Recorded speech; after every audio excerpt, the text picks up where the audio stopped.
నాకెళ్ళి తిరగండి, ఇటు తిరగండి, ఇటు తిరగండి.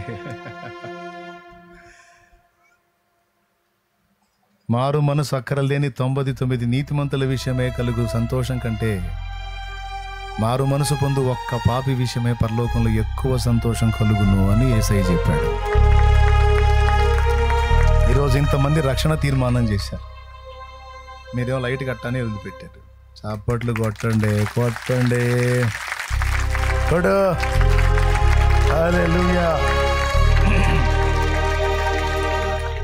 కూర్చున్న వాళ్ళకి చెప్తున్నా, ఆడవాళ్ళకి మగవాళ్ళకి మొత్తాన్ని చెప్తున్నా, ఇంకెంతకాలం పాపిగా బతుకుతావో ఆలోచించుకో. ఇంకెంతకాలం ఆ చీదర జీవితంలో చీకట్లో బతుకుతావో ఆలోచించుకో. నేడు అను సమయం ఉండగానే పాప క్షమాపణ నిమిత్తం రక్షణ పొంది గట్టెక్కుతావా నీ ఇష్టం. లేకపోతే నీ ఆత్మ నశించిపోవడానికి నువ్వే ఉత్తరవాదివి, నాకు సంబంధం లేదు.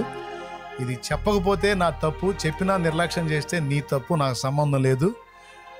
మర్యాదగా వస్తే రా రక్షణ పొందడానికి, లేకపోతే నీ కర్మ అనిపించు. ఇకపోండి. ఎక్కడ బాప్తిస్మాలతోటి